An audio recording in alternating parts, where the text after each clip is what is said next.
Hey, Joey. How you doing, man? It got quiet and awkward, so I thought I'd break it. I'll speak up. Okay. The friendly competition between Joe and Hendon, is that contagious with the other guys, especially in that quarterback room, maybe with Tavon? Yeah, it's been great. Joe and Hendon have a real relationship, not just on the field but off it. They've become really, really close friends, so that they compete with each other every day. It's like growing up, you always want to beat your best friend, but it's always in a positive light.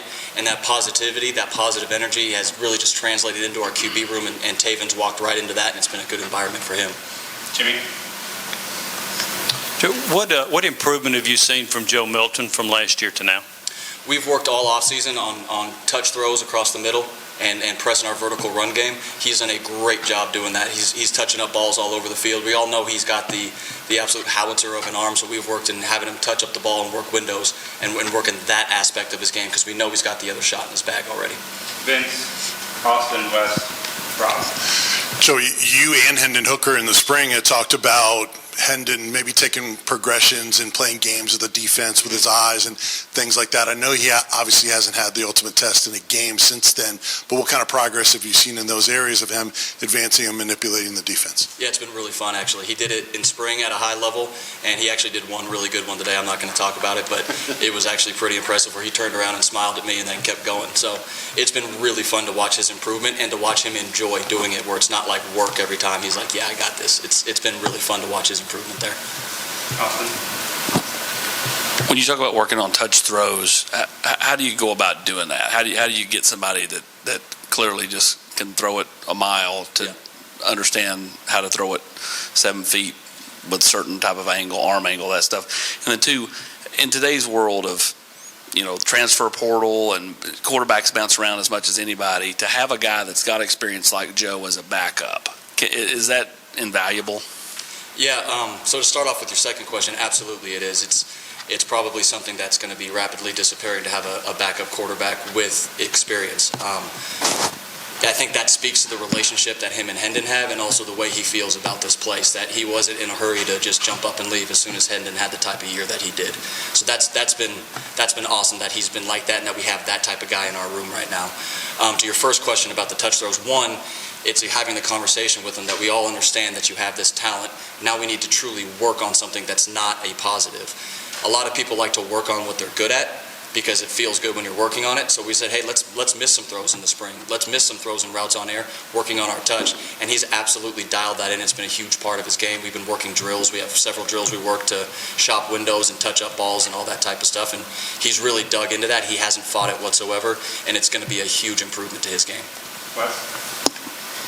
Joey, when you got here, what was your impression initially of Hendon Hooker, and how much had you been able to see him play the game before, and maybe how long did it take you to see what kind of player you thought y'all could have there? Yeah, so when we first got here, I watched every clip that every quarterback that was on campus had from game film. Hendon was clearly very talented, was excited for the opportunity to work with him, with what everybody said about him. He was a great guy. Starting to work with him when we first got here, February, March, and then into spring ball, Hendon was a guy that was way too far in the business model, meaning like nothing was fun, everything was serious, and that wasn't his best way to play. Some guys it is not for him. So we had to do a long time of working on having him just really enjoy the game a day, working hard. Working hard doesn't mean serious all the time, though. He's fun. He's enjoying himself, enjoying his time out on the field, and that is what's allowed his talent to now take over again. He's not tightening himself up with his own mind.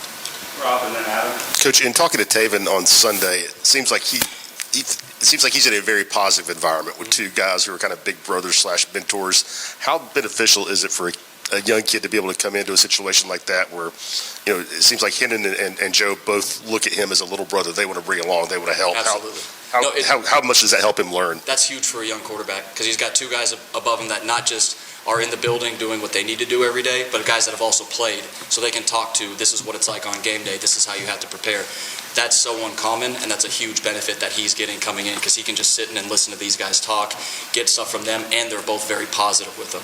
They're not beating him down, they're not doing anything, they kind of rib at him sometimes like you would a little brother, but it's all positive, and it speaks again to the culture that we not only have in this building, but specifically in that room.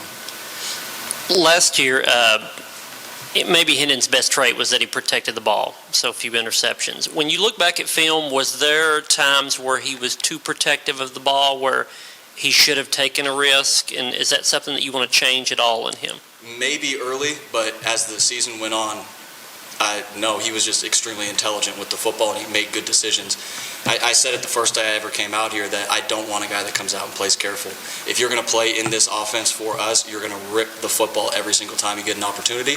Not stupidly, not recklessly, but extremely aggressive. And Hendon does a beautiful job of walking the aggressive to reckless line, but always with intelligence on it.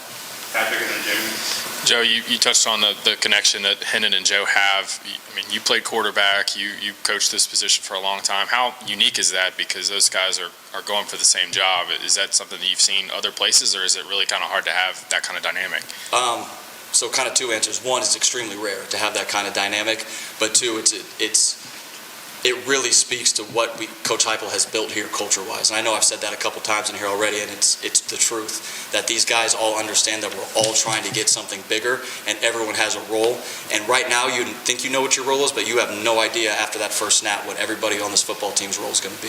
So everyone's just working the same way and working in a really positive way. Joe, what allowed you to notice that Hooker played better when he was having fun as opposed to being business-minded? Because he was exclusively business-minded when we got here, and everything about him was tight, and we had to I'm like, this is an extremely talented athlete that's not showcasing any of his athleticism. So we had to just bend that mind a little bit and work on his mind every single day to, yes, this is football, this is fun, but you can be serious, but you have to do it in a fun way. It doesn't mean not paying attention. It doesn't mean being completely goofy out there on the field and not having a mindset that we have something to go do, but there's a way to do it in which you can still enjoy the game that you're playing. And when he started doing that, he started loosening up, and that's when you saw the growth in Hendon last year. How did you notice it? Which part? What occurred to make you notice it? Because I noticed that being serious every single moment of his life didn't work for him. And I watched him when he was messing around playing basketball. He'd get a big smile on his face, and nobody could guard him. I told him last year in the summer, I said, I want you to play football like you play basketball. Because when he plays basketball, he knows he's the best player on the court. Frank and then Mike. Joey over here, how different is your world now that you're not having to go through those things? You're not having to break down walls mentally to get a guy's mentality to change. It would appear to be truly about just all football right now. How different is your life that way? It's very different. There's whenever you have an established quarterback in fall camp, it's a huge advantage that you're not also working a quarterback competition, meaning everyone's switching off reps all the time.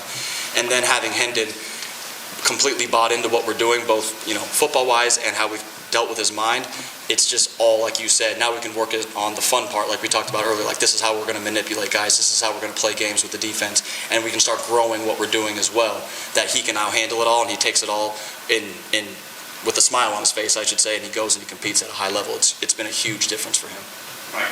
Yeah, Joey, what have you seen from Taven so far, and what are kind of the challenges you have for him as he progresses through this first preseason? Yeah, for Taven, he's obviously an elite athlete, so it's just fun to watch him do athletic things every day. Some things that you wouldn't normally coach, he can do it, and you're like, oh, wow, that's pretty cool. It's really, for any young quarterback, the biggest thing, and I had a conversation on the field with the guys today, is just being able to reset. That you make a bad play, you're going to. It's expected. You're a true freshman. You miss a read, you miss a protection, you miss something like that, awesome. Reset and go play the next play. That's the biggest thing, that with a young quarterback, you got to make sure that they're not living in the past all the time, because they're used to being the one that is the big dog. A couple more, Patrick. Joey, following up on that with Taven, what was some of the points of emphasis with him coming out of the spring? Because that was a chance for him to sort of get his feet wet, get in the offense. What were some of the things that you guys looked at over the summer and kind of wanted to see him grow going into camp?